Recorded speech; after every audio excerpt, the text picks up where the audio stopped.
Evangelho segundo Mateus, capítulo 14. Versículo 1 ao 12. Naquele tempo, ouviu Herodes o tetrarca a fama de Jesus, e disse aos seus criados: Este é João o Batista, ressuscitou dos mortos, e por isso estas maravilhas operam nele. Porque Herodes tinha prendido João e tinha-o maniatado e encerrado no cárcere, por causa de Herodias, mulher de seu irmão Filipe, porque João lhe dissera: Não te é lícito possuí-la, e querendo matá-lo, temia o povo, porque o tinham como profeta. Festejando-se, porém, o dia natalício de Herodes, dançou a filha de Herodias diante dele, e agradou a Herodes. Por isso prometeu, com juramento, dar-lhe tudo o que pedisse. E ela, instruída previamente por sua mãe, disse: Dá-me aqui, num prato, a cabeça de João o Batista. E o rei afligiu-se, mas, por causa do juramento e dos que estavam à mesa com ele, ordenou que se lhe desse. E mandou degolar João no cárcere. E a sua cabeça foi trazida num prato e dada à jovem, e ela a levou à sua mãe. E chegaram os seus discípulos, e levaram o corpo, e o sepultaram, e foram anunciá-lo a Jesus. E aqui nós temos a história de Herodes e a decapitação de João Batista. Ele se chamava Herodes Antipas. Ele era o filho de Herodes o Grande. A palavra tetrarca significa governador sobre uma quarta parte. Quando Herodes o Grande morreu, ele tinha muitos filhos, mas 3 deles assumiram parte do território que Herodes o Grande governava. Herodes Antipas, o que mandou decapitar João Batista, era casado com a filha do rei Nabateu Aretas, e o nome dela era Fazaelia. E ele foi a Roma visitar o seu irmão Filipe, Herodes Filipe, e lá ele se apaixonou pela sua esposa, e ele a persuadiu a deixar o seu irmão e retornar com ele como sua esposa. Mas para fazer isso, ele tinha que se divorciar de Fazaelia, a filha do rei de Aretas, e assim ele o fez. E então se casou com Herodias. João Batista falou contra isso. João Batista era extremamente direto. Ele havia dito: não é lícito fazer isso. Não era lícito ele se divorciar de Fazaelia sem motivo. E é claro que não era lícito se casar com a esposa do seu meio-irmão. E assim João Batista falou bravamente contra ele, e ele pagou o preço por ser o desafeto de Herodes, que o prendeu e o condenou à morte. Mas havia um apelo popular a favor de João, e Herodes tinha um pouco de receio de matá-lo. Joséfo, no seu livro Antiguidades Judaicas, a história dos judeus, nos ajuda um pouco com isso. Ele disse que Herodes, na verdade, queria matá-lo por causa da sua tremenda popularidade com o povo, e ele se sentia um pouco ameaçado pela popularidade de João Batista. Herodias, em última análise, é claro, foi a ruína de Herodes. Ela era uma mulher muito cruel e esperta. Ela, é claro, estava irritada porque João havia se pronunciado contra o casamento. Ela tinha um profundo desejo por vingança, e assim ela permitiu que a sua filha dançasse para Herodes no seu aniversário. O nome da sua filha era Salomé. A dança era do tipo oriental, que era muito sensual e sugestiva. Salomé provavelmente tinha apenas 16 ou 17 anos. E o fato de sua mãe permitir que ela dançasse mostra que Herodias não tinha nenhuma moral. Ela era uma mulher muito imoral, e quando as paixões de Herodes foram despertadas pela dança de Salomé, naquele momento de excitação e aplausos pela dança, com a plateia em volta, ele disse: Pede-me o que quiseres e eu te darei. E a sua mãe já a havia instruído anteriormente para que ela pedisse a cabeça de João Batista numa travessa. E quando ela fez esse pedido, é claro que Herodes quis voltar atrás, mas ele havia feito uma promessa e por isso teve que cumpri-la. E mais adiante, quando Calígula se tornou o imperador de Roma, havia mais um Herodes, Herodes Agripa, que foi enviado por ele para governar sobre as províncias de Israel, e ele deu a Agripa o título de rei. E você se lembra de Paulo se dirigindo a ele como Rei Agripa. Herodias disse a seu marido Herodes Antipas: Veja, ele tem o título de rei. Você também deve ter o título de rei. Ela tinha essa fixação por ser conhecida como rainha. Ela fez o seu marido ir a Roma para falar com o imperador Calígula, para que ele também desse a Antipas o título de rei. Entretanto, Herodes Agripa ouviu sobre seus planos e enviou uma mensagem primeiro a Calígula e disse: Não se deve confiar em Antipas. Ele está prestes a se rebelar contra você. Ele está buscando posições e poder. E assim Calígula acreditou, e quando Antipas chegou pedindo que recebesse o título de rei, ao invés de conseguir o título, e ele havia levado muito dinheiro para subornar Calígula, para obter o título de rei. Mas Calígula tomou todo o dinheiro e baniu Antipas para a Gália. E esse foi o fim de sua ambição. E esse foi o fim de Herodes Antipas e de Herodias. Calígula disse: Você pode ficar aqui se você quiser. Mas ela respondeu: Eu vou viver com o meu marido. E essa foi a única atitude honrosa que ela teve. E assim, ela foi banida com ele para a Gália. Esse foi o fim desse homem que lutou com o profeta de Deus, porque ele teve coragem suficiente para denunciar o seu pecado. Por isso, foi aprisionado. E assim nós lemos sobre a morte do primo de Jesus, João Batista. E quando Herodes ouviu sobre todas as coisas que Jesus estava fazendo, embora ele tenha mandado matar João Batista, a sua consciência provavelmente ainda estava o incomodando. Ele disse: Este é o João Batista, ressuscitou dos mortos, e por isto estas maravilhas operam nele. Sem dúvida, ele realmente acreditava que João Batista era um profeta de verdade. Agora, versículo 13. E Jesus, ouvindo isto, essa horrível atrocidade contra João, sem dúvida o chocou. Retirou-se dali num barco para um lugar deserto, apartado. Deserto aqui não significa um deserto como o Mojave ou o Saara, mas um lugar deserto, porque realmente não havia nenhum deserto de verdade ao redor do Mar da Galileia, mas existem lugares desertos ou desabitados. E assim, ele foi para uma das áreas desabitadas do outro lado do Mar da Galileia, do lado oposto do mar, onde haviam vários lugares desertos. Versículos 13 e 14. E, sabendo o povo, seguiu a pé desde as cidades. E Jesus, saindo, e assim ele foi para o outro lado. E aqui está uma multidão de pessoas esperando por ele. Agora, o Mar da Galileia tem apenas 13 quilômetros de largura. E partindo da área de Cafarnaum, se você cruzar para a área de Betsaida, realmente não é tão longe. E você consegue ver um barco cruzar toda essa área. Dessa forma, ao partirem, fica fácil dizer em qual direção eles foram. Eles apenas observam para onde estão indo e as pessoas corriam ao redor do fim do rio e ficaram lá, esperando Jesus chegar ao outro lado.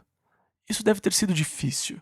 E aqui você deve estar inquieto por causa dessa terrível atrocidade, e você quer ficar sozinho por um tempo, para entender as coisas, ver as coisas em perspectiva. E por isso você tenta partir sozinho para passar um pouco de tempo esperando em Deus, e para orar e para se organizar. E ao chegar do outro lado, encontra toda a multidão esperando por você. Teria sido muito fácil para Jesus ter sido grosseiro e dito: Eu vim para cá para descansar. Vocês não podem me deixar em paz? E eu conheço tantas pessoas que têm grandes ministérios e gostaria de fazer o mesmo. Versículo 14. E Jesus, saindo, viu uma grande multidão e, possuído de íntima compaixão para com ela. Ah, que Deus nos dê um coração para o ministério como Jesus. Que sempre que vermos as pessoas, ao invés de se sentir: Ah, não, por que elas têm que vir aqui? Elas não entendem que eu quero ficar sozinho. Mas que sempre que as encontrarmos, nós sejamos possuídos de íntima compaixão em relação às necessidades das pessoas. E as necessidades das pessoas sempre moveram o coração de Jesus com compaixão. Ele não podia ver uma pessoa necessitada sem ser movido com compaixão por elas. Versículo 14. E curou os seus enfermos. Agora, muitas dessas pessoas, não estavam realmente buscando a Jesus. Tudo o que estavam buscando era ajuda, cura para os seus doentes. E seria muito fácil meio que atacar a multidão, criticá-los. Tudo o que vocês querem são os benefícios, vocês não querem se comprometer. E isso era totalmente verdade. Mas Jesus nunca os repreendeu, nunca se voltou contra eles. Ele apenas continuava e ministrava a eles de forma gratuita. E eu amo o Senhor por causa disso. Versículo 15 ao 20. E sendo chegada a tarde, os seus discípulos aproximaram-se dele, dizendo: O lugar é deserto e a hora é já avançada. Despede a multidão, para que vão pelas aldeias e comprem comida para si. Jesus, porém, lhes disse: Não é mister que vão, dai-lhes vós de comer. Então eles lhe disseram: Não temos aqui senão 5 pães e 2 peixes. E ele disse: Trazemos aqui. E tendo mandado que a multidão se assentasse sobre a erva, tomou os 5 pães e os 2 peixes, e erguendo os olhos ao céu, os abençoou, e partindo os pães, deu-os aos seus discípulos, e os discípulos à multidão, e comeram todos e saciaram-se. É mais apropriado dizer aqui pela palavra grega que eles se empanturraram. Versículos 20 e 21. E levantaram dos pedaços que sobejaram 12 alcofas cheias, 12 cestas cheias. E os que comeram foram quase 5.000 homens, além das mulheres e crianças. E aqui está o registro dessa maravilhosa multiplicação dos pães e dos peixes para alimentar as 5.000 pessoas. Agora, aqueles que têm dificuldade com milagres, e então quando leem essa história, eles tentam analisar e incorporar uma explicação plausível para negar o caráter milagroso. Nós lemos que os 5 pães e os 2 peixes vieram de um garotinho, que provavelmente, quando ele disse à sua mãe que queria ver Jesus, ela lhe preparou um lanche. E assim, quando a multidão estava lá, os seus discípulos disseram: É melhor dispensá-los para que possam comprar comida. E ele disse: Não, eles estão com fome, eles podem desmaiar no caminho. Vamos alimentá-los. E eles disseram: Mesmo se tivéssemos milhares de reais em pães, não seriam suficientes para alimentar essa multidão. E Jesus disse: O que vocês têm? E André falou: Tem um menino aqui com 5 pães e 2 peixes, mas o que é isso diante de uma multidão como essa? E assim o menino veio e deu os 5 pães e os seus 2 peixes para Jesus. E ele então deu graças, partiu o pão e os distribuiu. E existem aqueles que explicam que naqueles dias eles usavam essas vestes longas e tinham mangas amarradas no punho, e que frequentemente as pessoas carregavam peixe e pão nas suas mangas. E assim, quando alguém estivesse com fome, e elas sabiam quando estavam com fome, mas eram muito egoístas, ninguém estava disposto a dividir o seu almoço que estava na sua manga. Mas, quando o menino se apresentou e ofereceu a Jesus os 5 pães e 2 peixes, todo mundo ficou tão comovido pelo lindo exemplo do pequeno garoto. Todos desamarraram as suas mangas e compartilharam uns com os outros, e realmente havia comida suficiente ali, tanto que juntaram 12 cestos cheios após todos terem comido. E, portanto, foi graças ao comovente exemplo de uma criancinha que moveu a multidão. Essa não é uma linda história? Mas Deus tem um lugar bem quente para as pessoas que tentam distorcer a sua palavra. Versículo 22. E logo ordenou Jesus que os seus discípulos entrassem no barco e fossem adiante para o outro lado, enquanto despedia a multidão. Ele disse aos discípulos: Vão na frente, entrem no barco e vão para a outra margem, eu vou despedir a multidão. Versículo 23. E despedida a multidão, subiu ao monte para orar, à parte, e chegada já à tarde, estava ali só. Perceba algo que eu acho importante sabermos aqui. Havia sido um dia extremamente difícil. Jesus havia recebido notícias sobre uma terrível atrocidade. O seu primo João havia sido decapitado por Herodes. E ele sentiu uma vontade muito forte de ficar sozinho por um tempo. E assim ele foi no barco com seus discípulos e partiram para o outro lado. Mas as pessoas, vendo a direção para a qual eles foram, correram pela parte de cima do mar da Galileia e se encontraram com ele quando o seu barco atracou. E lá estava a multidão, e Jesus passou o dia ministrando a eles. E ele estava emocionalmente cansado por causa do que havia acontecido com João. Sem dúvida, ele também estava cansado fisicamente por ter ministrado a essas pessoas, sendo pressionado por elas o dia todo até a noite. E então ele os alimenta e os manda embora, ao mesmo tempo que os discípulos também estão voltando. Um dia difícil, notícias perturbadoras, fisicamente exausto. Estava na hora de descansar, mas, ao invés disso, ele subiu ao monte para orar. A importância que a oração tinha na vida de Jesus. Agora, ele, sendo o Filho de Deus, sentiu a necessidade de se fortalecer através da oração nesse tipo de ocasião. Quanto mais nós, fracos, falhos, seguidores dele, não precisamos passar tempo em oração para sermos fortalecidos em Deus. Nós teríamos dito, está realmente na hora de eu descansar, eu realmente preciso dormir, eu realmente preciso recuperar as minhas forças. Mas, ao contrário, ele subiu e passou a noite em oração, de acordo com outro evangelho. Mas oração era o seu local de força. Era um lugar de grande força. Você também pode descobrir que oração é um grande lugar para se reunir forças. E dessa maneira, quando a noite chegou, ele estava lá, sozinho. Versículo 14. E o barco estava já no meio do mar, açoitado pelas ondas, porque o vento era contrário. Vindo pelo lado de Genezaré, atrás do outro lado do mar, há um vale que vai até ao mar da Galileia, do Mediterrâneo, onde, quando dá essas tempestades, ela geralmente vem por Quinerete. E quando estavam voltando, eles estavam indo contra o vento que vem uivando pelo vale.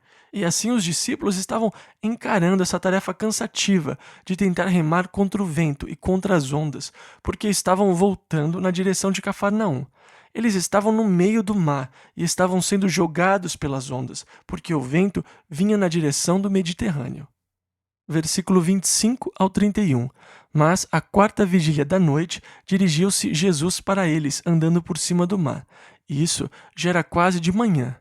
E os discípulos, vendo-o andando sobre o mar, assustaram-se, dizendo, é um fantasma, e gritaram com medo. Jesus, porém, lhes falou logo, dizendo, tende bom ânimo, sou eu, não temais. E respondeu-lhe Pedro e disse, impulsivamente, é claro, Senhor, se és tu, manda-me ir ter convosco por cima das águas. E ele disse, vem. E Pedro, descendo do barco, andou sobre as águas para ir ter com Jesus. Mas, sentindo o vento forte, teve medo, e começando a ir para o fundo, clamou, dizendo, Senhor, salva-me. E logo Jesus, estendendo a mão, segurou-o e disse-lhe, homem de pouca fé, por que duvidaste? E essa é uma história maravilhosa, não é? Como Pedro conseguiu por um tempo andar sobre as águas, e parece que ele podia andar sobre as águas contanto que mantivesse os seus olhos em Jesus.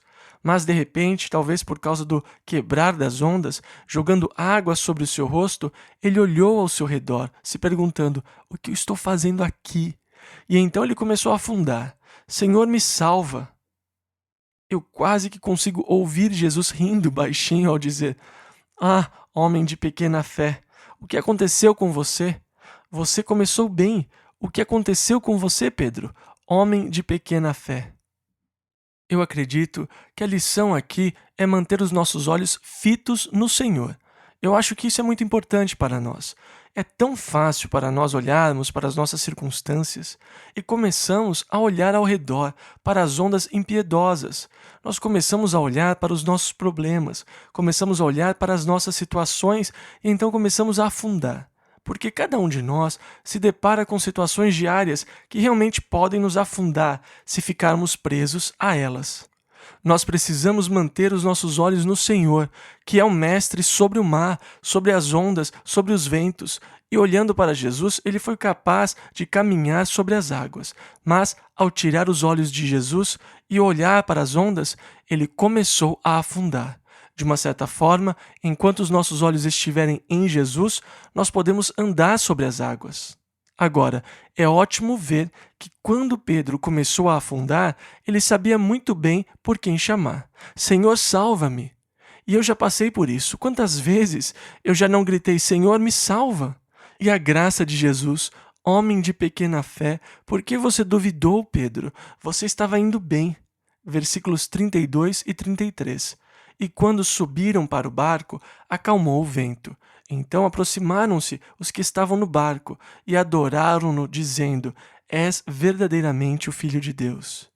Eles haviam acabado de testemunhar uma demonstração extraordinária do seu divino poder. Versículos 34 e 35. E tendo passado para o outro lado, chegaram à terra de Genezaré. E quando os homens daquele lugar o conheceram, mandaram por todas aquelas terras em redor e trouxeram-lhe todos os que estavam enfermos. e Genezaré está bem ali. É Quinerete ou Genezaré. É o nome daquele vale que vem da área do Mediterrâneo. Versículo 36. E rogavam-lhe que ao menos eles pudessem tocar a orla da sua roupa, e todos os que a tocavam ficavam sãos. Agora, Jesus não tinha um tipo de veste mágica que, se você a tocasse, você seria curado. Em todos os casos, a cura aconteceu por causa da fé daquela pessoa. E ao tocarem a sua roupa, aquele era o ponto onde liberavam a sua fé. Tem um tipo passivo de fé, se é que isso pode existir.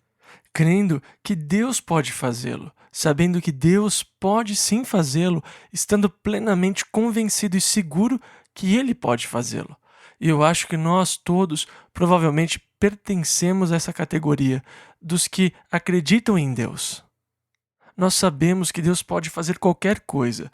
E quando eu enfrento uma doença ou qualquer outra coisa e alguém diz, Deus pode curar você? Sim, eu sei que isso é verdade. Eu não duvido disso. E eu vou ao hospital e vejo essas pessoas em condições críticas. Os médicos desistem delas e dizem, bem, Deus pode te curar.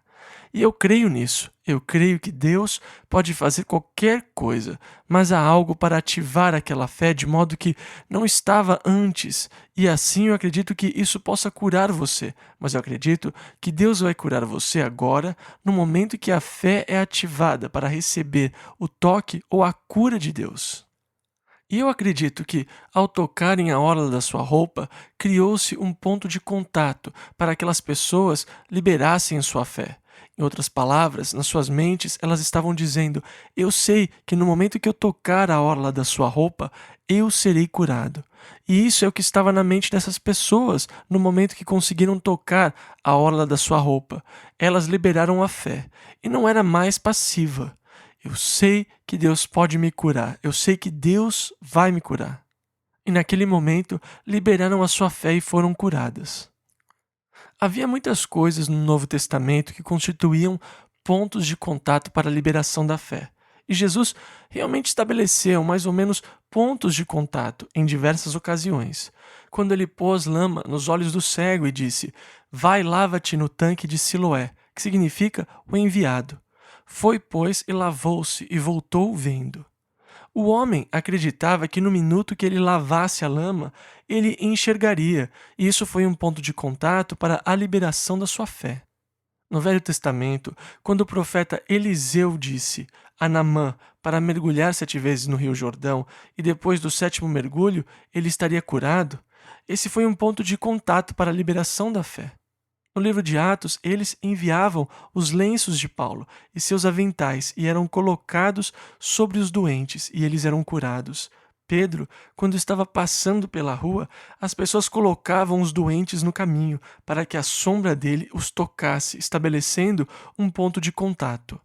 As pessoas diziam: eu sei que assim que a sombra de Pedro me tocar, eu serei curado. E eles tinham aquele ponto para liberarem a sua fé. E de alguma forma, nós precisamos ser capazes de liberar a fé, para que ela seja ativada. E dessa forma, eu saberei assim que acontecer. É um ponto de contato para liberar a fé, e há uma lição muito valiosa nisso. Evangelho segundo Mateus, capítulo 15, versículo 1. Então chegaram ao pé de Jesus uns escribas e fariseus de Jerusalém, dizendo: e esses homens vieram de bem longe para desafiar a Jesus. Eles vieram lá de Jerusalém para a Galiléia, uma distância de 1 semana de viagem.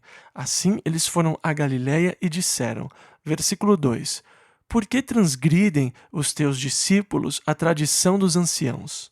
Agora, os judeus, é claro, tinham a lei escrita, mas acima da lei escrita, eles desenvolveram as tradições orais. E essas tradições orais muitas vezes anulavam até a própria lei. Como tradições conseguem se tornar tão arraigadas em nós?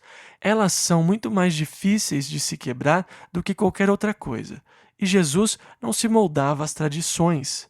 Ele não era um tradicional. É claro, eles também tinham o Talmud, que eram vários volumes com ampliações e explicações da lei.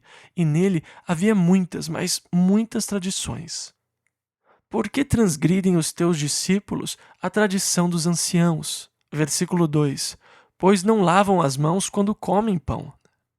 Agora, não tirem conclusões precipitadas pensando que eles eram um bando de porcalhões. De acordo com a tradição, existiam muitas coisas que podiam tornar uma pessoa impura, mas essa era uma impureza cerimonial. E se você estivesse impuro, você não podia entrar no templo. E muitas coisas podiam torná-lo impuro do ponto de vista cerimonial. Se você tocasse qualquer coisa impura, você se tornava impuro. E se você tocasse qualquer coisa que fora tocada por algo impuro, você também se tornava impuro. E para eles, os gentios eram impuros, e se um gentio atravessasse uma rua de terra, a poeira que ele tocasse se tornava impura, porque ele era um gentio impuro. E assim, se você caminhasse sobre a mesma poeira, você se tornava impuro, porque você havia tocado na poeira impura, que fora feita impura pelo gentio que caminhou sobre ela. Existiam certos tipos de comida que, se você comesse, se tornava impuro, e por essa razão, essa questão de se lavar se tornou uma tradição. Existiam formas de como você deveria se lavar para ter certeza que você estava limpo de toda a poeira ou impurezas, ou das coisas impuras com que você teve contato. E você tinha que fazer isso antes de tocar a sua comida, senão sua comida se tornaria impura. E quando você a comia, você se tornava impuro porque você estava comendo comida impura. E dessa forma, eles tinham a tradicional cerimônia para se lavar, e você tinha que segurar as suas mãos na vertical. E eles despejavam água sobre as suas mãos enquanto você as esfregava para trás e para frente, para cima e para baixo. E a água tinha que escorrer pelo pulso, porque ela estava impura também, porque ela tocou o que havia de impuro nas suas mãos. E você tinha que se certificar que a água não cairia em você. Por isso, você segura suas mãos para frente e para cima, para que a água escorra pelo seu punho e não escorra pelo seu braço, o tornando impuro. Depois de ter despejado água e lavado as mãos na posição vertical, então, por causa da água suja dos dedos impuros escorrer para suas mãos, você tem que se livrar disso também. E assim você coloca as suas mãos para baixo e uma pessoa despeja a água sobre a parte de cima das suas mãos enquanto você as esfrega. E por fim, você esfrega os seus dedos enquanto a água é derramada sobre suas mãos, tirando todas as impurezas. E aqui temos os discípulos que apenas apanharam o pão e o comeram, sem antes terem passado por todo esse ritual. E era sobre isso que Jesus estava sendo desafiado. Seus discípulos não estão seguindo as tradições. Não há nada na Bíblia que diga que você tem que lavar as suas mãos de uma forma específica. E a essa altura, Jesus estava prestes a jogar todas essas tradições pela janela. Os seus discípulos foram acusados de transgredir as tradições, por não passarem pela cerimônia de lavar as mãos antes de comerem o pão. Versículo 3. Ele, porém, respondendo, disse-lhes: Por que transgrides vós, não as tradições, também o mandamento de Deus pela vossa tradição? Tomem muito cuidado, porque, mesmo dentro da igreja, é possível desenvolvermos certas tradições e se apegar a elas. E é possível que muitas das tradições dentro da igreja sejam, na verdade, uma violação do mandamento de Deus. Havia uma mulher que veio para a igreja aqui na Calvary Chapel, a convite de alguns amigos, e ela estava vindo do Missouri. E ela pertencia a uma igreja luterana no Missouri. E depois do culto, ela veio falar comigo. Ela estava tremendo. Ela estava tão nervosa. E ela disse: Por que você não se virou para o altar quando você orou? Ela estava furiosa. E eu respondi: O quê?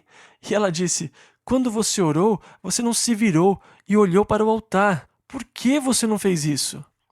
E eu disse: Bem, eu acho que porque eu não acredito que Jesus vive no altar. Mas existem as tradições. Por que você não se virou em direção à estátua de Jesus quando você orou? Mas, por causa das tradições, violam o mandamento de Deus, que diz que não devemos ter nenhuma imagem. E assim vocês percebem que não estamos tão longe dos fariseus e dos judeus, que permitem que tradição se desenvolva ao ponto de violar o mandamento de Deus. E dessa forma, eles estavam acusando os discípulos de Jesus por não guardarem as tradições. E Jesus disse: Vocês não estão violando as tradições, mas os mandamentos de Deus por causa da sua tradição. Versículo 4 ao 6. Porque Deus ordenou, dizendo: Honra a teu pai e a tua mãe, E quem maldisser ao pai ou à mãe, certamente morrerá. Mas vós dizeis: qualquer que disser ao pai ou à mãe, é oferta ao Senhor o que poderias aproveitar de mim. Esse não precisa honrar nem a seu pai nem a sua mãe, e assim invalidastes pela vossa tradição o mandamento de Deus. Agora, a Bíblia diz que não devemos amaldiçoar o nosso pai ou a nossa mãe. Este é o mandamento de Deus. Vocês devem honrá-los, não amaldiçoá-los. Mas eles tinham uma tradição. Se antes das suas maldições você dissesse: olha, isso é para o seu bem e para o seu próprio benefício, mas você é um podre e sujo. Agora, é um presente. Estou fazendo isso para o seu bem. E então eles ficavam livres, contanto que antes das suas maldições dissessem que aquilo que estão prestes a falar é para o seu próprio bem. E assim Jesus aponta que por causa de suas tradições eles permitem uma verdadeira violação do mandamento de Deus. E assim eles tornaram o mandamento de Deus inútil por causa das suas tradições. Versículo 7, hipócritas. E Jesus é muito direto aqui. Na verdade, ele é tão direto que chega a ser quase assustador ao continuarmos aqui em Mateus, versículo 7 ao 9. Hipócritas, bem profetizou Isaías a vosso respeito, dizendo: este povo se aproxima de mim com a sua boca e me honra com os seus lábios, mas o seu coração está longe de mim. Mas em vão me adoram, ensinando doutrinas que são preceitos dos homens. Agora, a Igreja tem desenvolvido muitos dogmas que são ensinados como doutrinas, e estão na mesma posição que esses escribas e fariseus na época de Cristo, que começaram a honrar e manter tradições e mandamentos dos homens, até em detrimento aos mandamentos de Deus. Versículos 10 e 11. E chamando a si a multidão, disse-lhes: ouve e entendei, e aqui ele bombardeia as tradições. O que contamina o homem não é o que entra na boca, mas o que sai da boca. Isso é o que contamina o homem. Ele chama a multidão e diz: ouçam-me. Não é o que entra na sua boca que contaminam vocês, mas o que sai dela. E isso vai contra toda a tradição de que você tem que comer com as mãos lavadas, e até mesmo do que você deve comer. E dessa forma, podem sair e comer bisteca à vontade. Não é o que entra na sua boca que vai contaminá-los. Apenas certifiquem-se de cozinhá-las muito bem para matar todos os parasitas para que vocês não se contaminem. Credo, vocês podem até comer camarão, porque não é o que entra na boca do homem que o contamina, mas o que sai da sua boca é o que o contamina. Isso é muito pesado, é pesado de verdade. Versículos 12 e 13. Então, acercando-se dele, os seus discípulos disseram-lhe: sabes que os fariseus, ouvindo essas palavras, se escandalizaram? Ele, porém, respondendo, disse: toda a planta que meu Pai Celestial não plantou será arrancada. Existem plantas que estão crescendo, mas que não foram plantadas pelo Pai Celestial e serão arrancadas. Deixem-nos quietos, perceba que ele não disse: vão e discutam com eles. Versículos 14 e 15. Deixai-os, são cegos condutores de cegos. Ora, se um cego guiar outro cego, ambos cairão na cova. E Pedro, tomando a palavra, disse-lhe: explica-nos essa parábola. E a parábola é que não é o que entra na boca do homem que o contamina, mas o que dele sai. E mesmo assim Pedro disse: o que o Senhor quer dizer com isso? Versículo 16 ao 20. Jesus, porém, disse: até vós mesmos estáis ainda sem entender? Ainda não compreendeis que tudo que entra pela boca desce para o ventre e é lançado fora? Mas o que sai da boca procede do coração, e isso contamina o homem. Porque do coração procedem os maus pensamentos, mortes, adultérios, fornicação, furtos, falsos testemunhos e blasfêmias. São estas coisas que contaminam o homem, mas comer sem lavar as mãos, isso não contamina o homem. Você não precisa passar pela cerimônia de lavar as mãos antes de comer. Isso não contamina você. Aquilo que você come desce ao seu estômago e é lançado fora. Mas aquilo que você diz, que sai da sua boca, isto revela o que há no seu coração. E da sua boca procede ódio, amargura, as coisas que você expressa, como luxúria, desejos, as coisas que estão no coração, coisas expressadas pela boca. Está aí a verdadeira contaminação do homem. Versículo 21. E, partindo Jesus dali, foi para as partes de Tiro e de Sidom. Agora, partindo para a região de Tiro e Sidom, ele está, na verdade, indo para o território dos fenícios, saindo totalmente da comunidade judaica. Versículos 22 e 23. E eis que uma mulher cananeia, uma mulher sírio-fenícia, que saíra daquelas cercanias, ou seja, que vivia naquela área, clamou dizendo: Senhor, filho de Davi, tem misericórdia de mim, que minha filha está miseravelmente endemoniada. Mas ele não lhe respondeu palavra, e os seus discípulos, chegando ao pé dele, rogaram-lhe, dizendo: Despede-a, que vem gritando atrás de nós. O que eles estavam dizendo era: Senhor, faça alguma coisa pela sua filha, para nos livrarmos da mulher. Ela não nos deixará em paz. Versículo 24 ao 28. E ele, respondendo, disse: Eu não fui enviado, senão as ovelhas perdidas da casa de Israel. Então chegou ela e adorou-o, dizendo: Senhor, socorre-me. Ele, porém, respondendo, disse: Não é bom pegar no pão dos filhos e deitá-lo aos cachorrinhos.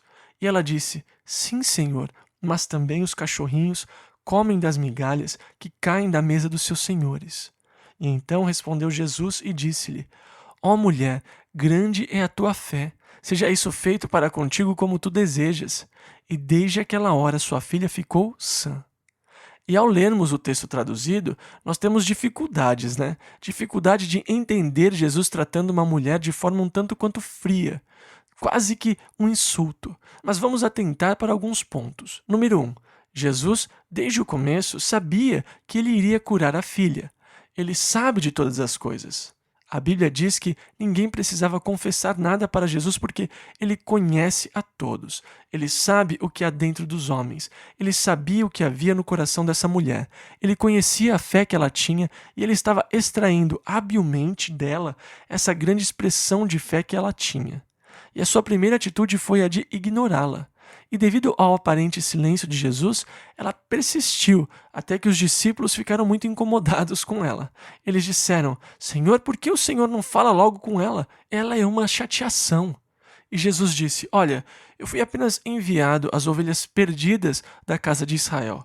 E então ela veio e o adorou, dizendo: Socorre-me, Senhor.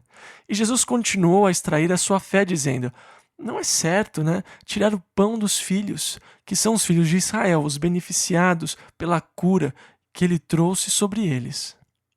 Não é certo pegar isso e jogar. E aqui nós temos que ter cuidado. Existiam duas palavras para cachorro, e os judeus frequentemente chamavam gentios de cachorros gentios. E esse era um termo sujo. Agora, não existem palavrões em hebreu. Eles não têm palavrões lá. Se um judeu quiser xingar, ele tem que fazer isso em inglês. Não existem palavrões em hebreu, e eu acho isso fascinante.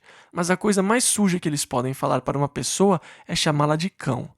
Eles tinham esses cachorros que andavam em grupo, que todos odiavam. Eles eram ferozes, eles eram odiados, e assim, ao invés de dizer ele é gentil, eles diziam ele é um cachorro gentil. Mas havia também uma outra palavra grega para cachorro, que significa filhote, que sempre estava, sabe, ao redor da mesa enquanto as crianças comiam. Agora, quando eles comiam, eles não tinham talheres como nós temos facas, garfos, colheres hoje. E as crianças não tinham que aprender regras de etiqueta na mesa. Elas simplesmente pegavam e comiam com as mãos. E depois de acabar a sua refeição, você pegava um pedaço de pão e limpava as suas mãos com ele. Limpava a gordura e o caldo das mãos com um pedaço de pão. E eles geralmente pegavam esse pedaço de pão e dava para os cachorrinhos que ficavam em volta da mesa.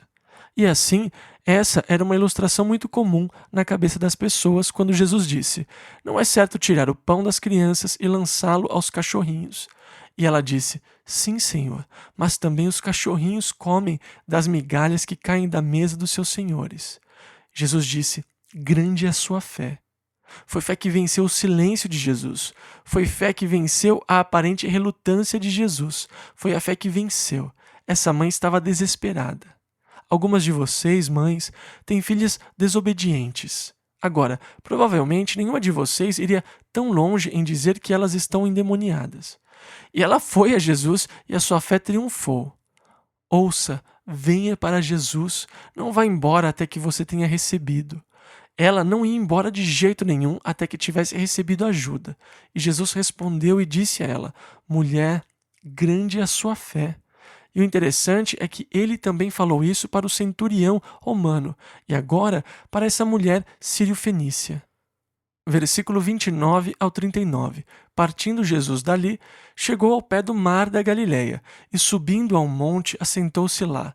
E veio ter com ele grandes multidões, que traziam coxos, cegos, mudos, aleijados e outros muitos, e os puseram aos pés de Jesus, e ele os sarou. De tal sorte que a multidão se maravilhou, vendo os mudos a falar, os aleijados sãos, os coxos a andar e os cegos a ver, e glorificava o Deus de Israel. E Jesus, chamando seus discípulos, disse: Tenho compaixão da multidão, porque já está comigo há 3 dias e não tenho o que comer, e não quero despedi-la em jejum, para que não desfaleça no caminho. E os seus discípulos disseram-lhe: De onde nos viriam no deserto tantos pães para saciar tal multidão? E Jesus disse-lhes: Quantos pães tendes? E eles disseram: 7, e uns poucos de peixinhos. E então mandou a multidão que se assentasse no chão, e tomando os 7 pães e os peixes, e dando graças, partiu-os e deu-os aos seus discípulos, e os discípulos à multidão. E todos comeram e se saciaram, e levantaram do que sobejou 7 cestos cheios de pedaços. Ora, os que tinham comido eram 4.000 homens, além de mulheres e crianças, e tendo despedido a multidão, entrou no barco e dirigiu-se ao território de Magadã. Agora, Magadã fica provavelmente a 3 quilômetros de Cafarnaum, lá no mar da Galileia. Eles descobriram as ruínas da cidade de Magadã, da qual Maria Madalena era. E vocês podem ver hoje as ruínas de Magadã. E alguém que não estava lendo as escrituras cuidadosamente construiu uma igreja lá em Magadã, que chamam de Igreja dos Pães e dos Peixes, onde eles dizem que Jesus alimentou a multidão.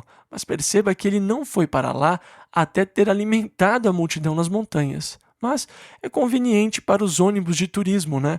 E por isso eles te levam pelo mar da Galileia até Magadã para mostrar o mosaico de uma igreja onde há pães e peixes e o mosaico no chão.